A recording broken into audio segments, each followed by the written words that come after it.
Alors, on continue notre étude de Néhémie. Et aujourd'hui, on va voir certaines qualités de Néhémie. Dans notre texte, il y en a 4 qui ressortent.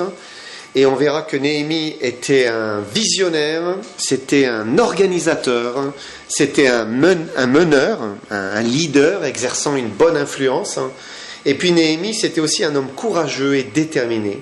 Donc Dieu avait placé toutes ces qualités en lui pour le préparer à cette œuvre de reconstruction. Et Néhémie va donc commencer son voyage pour Jérusalem. Il traverse toutes sortes de contrées qui le séparaient de la ville sainte. Et on va lire ensemble Néhémie 2 et versets 9 à 12. Néhémie 2 et versets 9 à 12.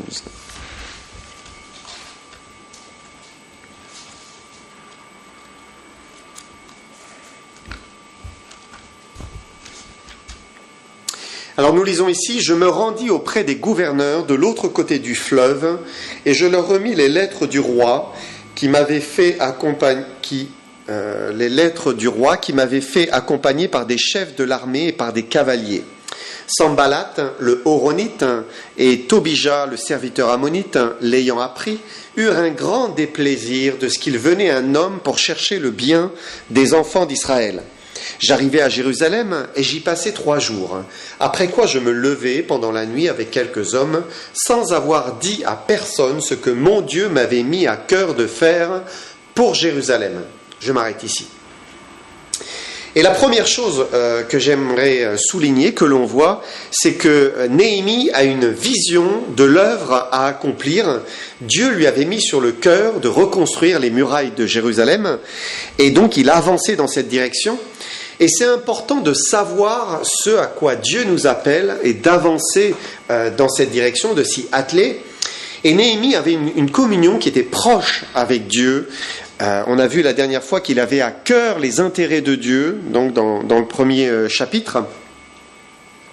Alors, quand le moment est venu, dans sa relation avec le Seigneur, dans ses prières, dans son attente devant son Dieu, il a reçu cette vision de ce à quoi Dieu l'attendait. Et c'est une leçon pour nous aussi parce que c'est en passant du temps avec le Seigneur, dans ce face-à-face avec lui, en lui consacrant notre vie, qui peut aussi nous donner sa vision, qu'est-ce qu'il attend de nous, ce qu'il attend de nous sur cette terre. Alors bien évidemment, ce n'est pas de reconstruire les murailles de Jérusalem, mais ça va être bien peut-être de s'occuper davantage de sa famille, ça va être de s'occuper de ses enfants, d'élever ses enfants, ça peut être de privilégier un contact avec les gens qui sont autour de nous, ça peut être de se former pour un objectif que Dieu met sur notre cœur, ça peut être un objectif aussi professionnel, parfois Dieu veut se servir d'une situation professionnelle parce qu'il a en vue quelque chose, Et chacun peut avoir une vision de ce que Dieu attend de lui. Et Néhémie est un exemple pour nous dans cette relation avec le Seigneur. Il reçoit sur son cœur ce que Dieu veut faire, ce que Dieu l'inspire. Et j'aimerais relire un proverbe dans le livre des Proverbes. C'est le proverbe 29, verset 18.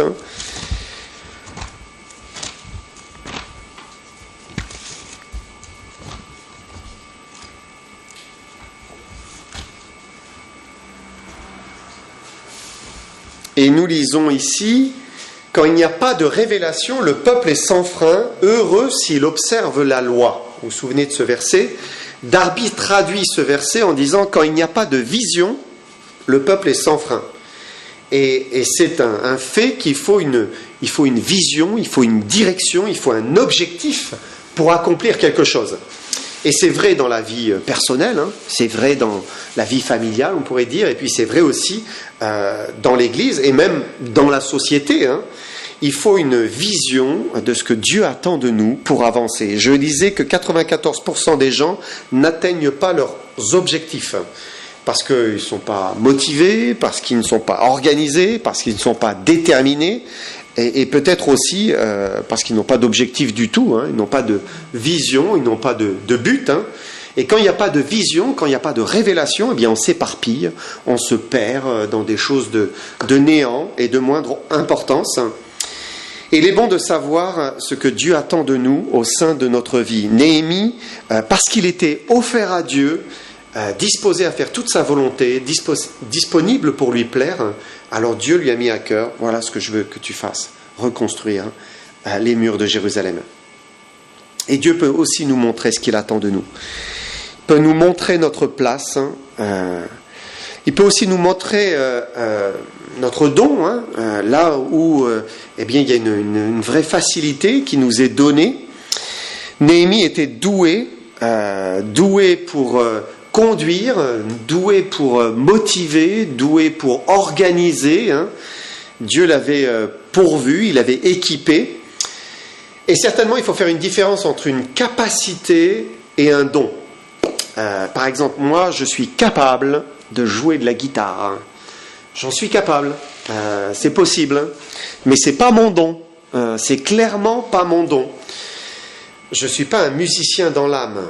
Je peux jouer des accords, j'arrive, mais c'est pas naturel. Ça demande un effort. Ça m'a demandé un effort au départ.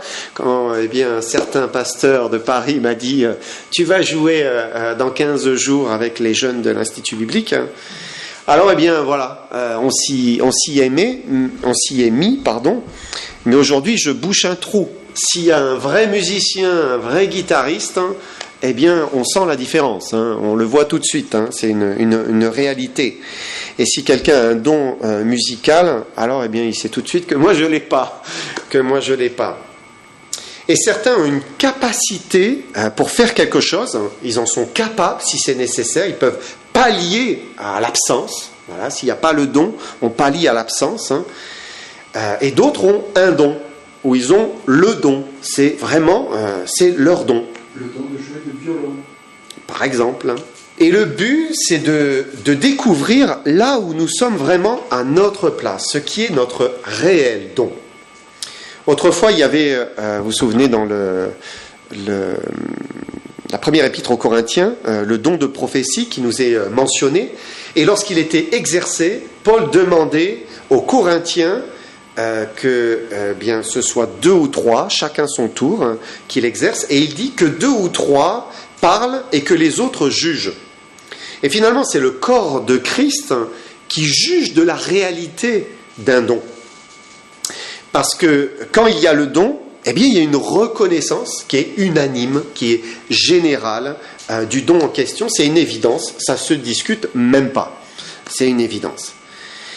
Et ce n'est pas mon appréciation qui compte, mais l'appréciation de ceux qui jugent de l'extérieur.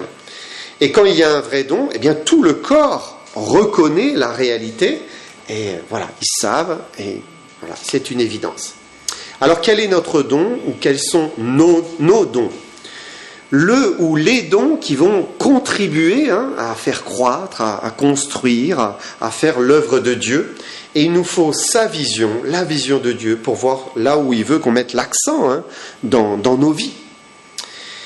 Dans 1 Samuel 3.1, il y a ce verset...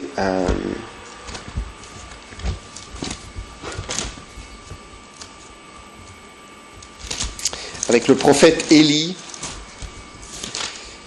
le sacrificateur Élie, il est dit, le jeune Samuel était au service de l'Éternel devant Élie.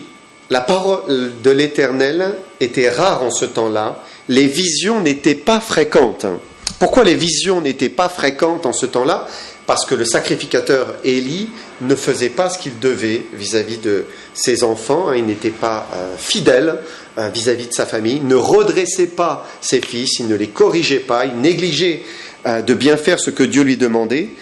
Alors, puisqu'il y avait un laisser-aller dans sa vie, les visions n'étaient pas fréquentes. Voilà. Dieu ne lui parlait pas. Et c'est un enseignement aussi pour nous. Parfois, il faut faire le ménage dans sa vie, être fidèle, prendre du temps avec le Seigneur pour qu'il puisse nous éclairer, nous montrer, nous mettre quelque chose sur le cœur, comme il a fait pour Néhémie, qui nous donne une vision. Donc la première chose, c'est que Néhémie était un visionnaire. La deuxième chose, c'est que c'était un organisateur. Et j'aimerais qu'on lise la suite. Néhémie, versets 12 à 15.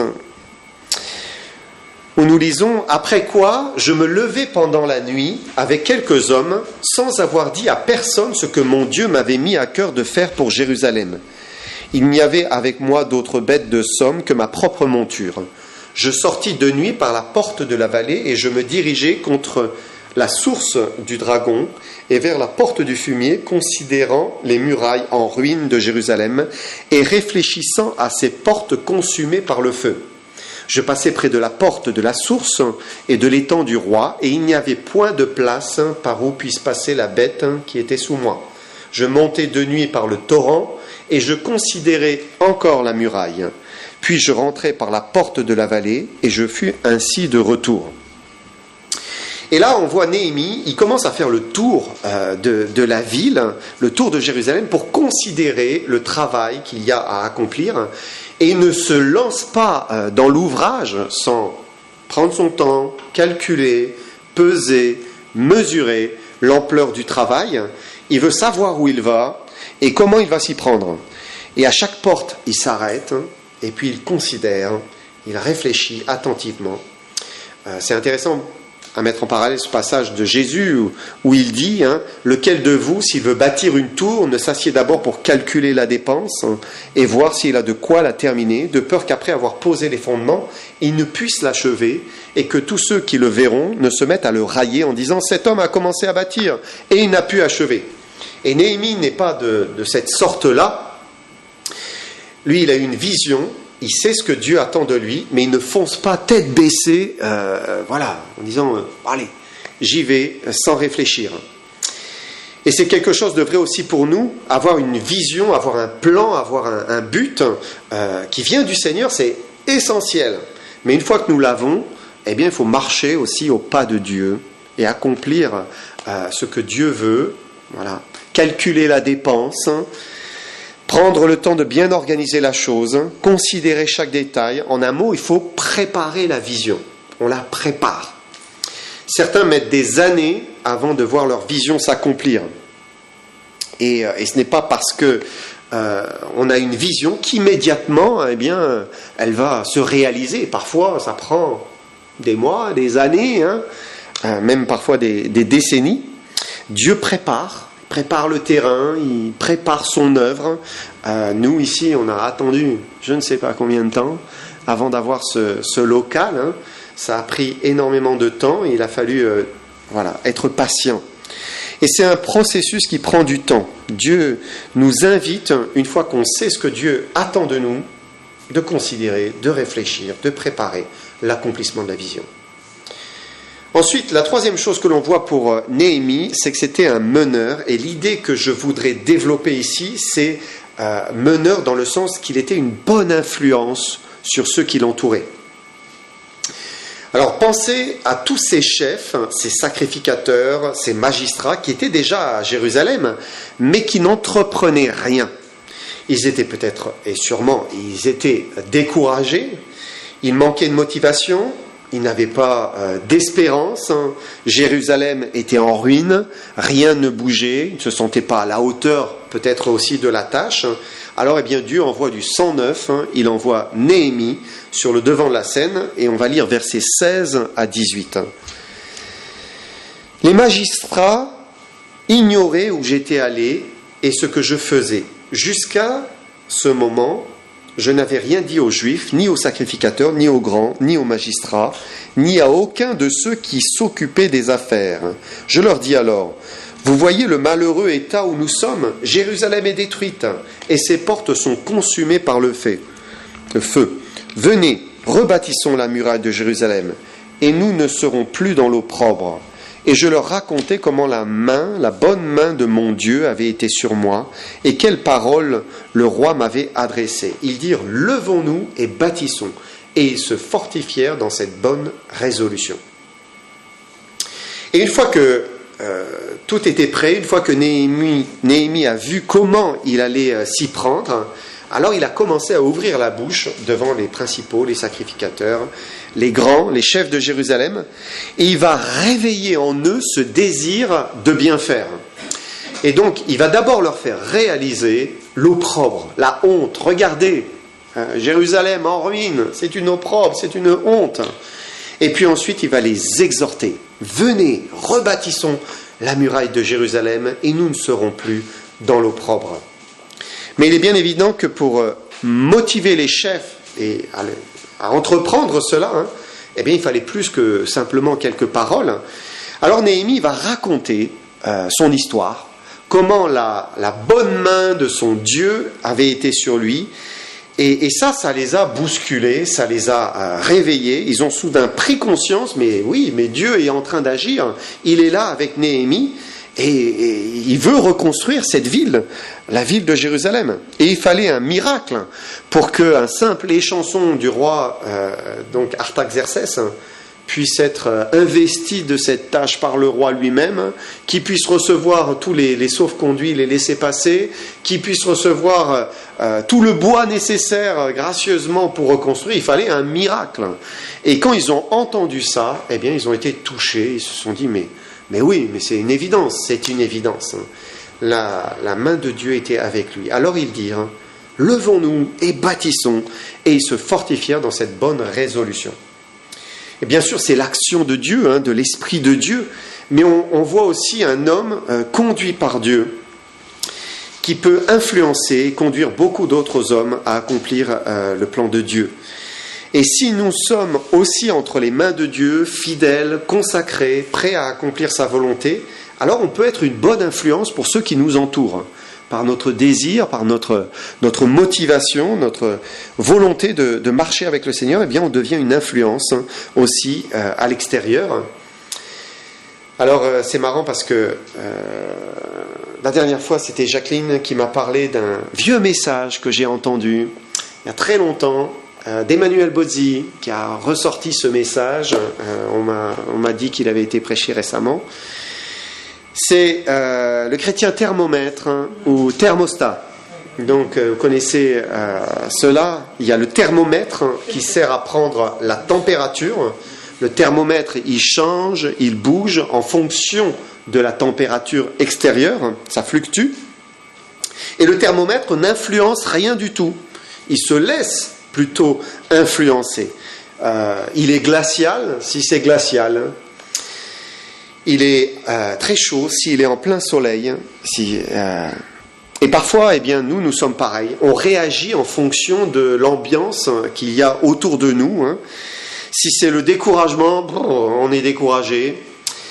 Si c'est un esprit charnel, de débordement, eh bien, voilà, nous aussi, on devient charnel.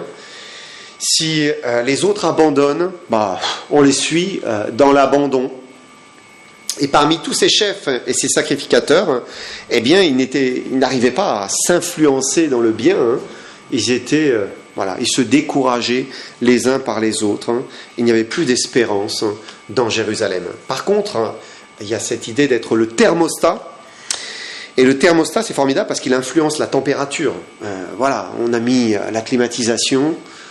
Un quart d'heure plus tard, la fraîcheur arrive, malgré les murs qui sont chauds, malgré le temps qui est chaud à l'extérieur.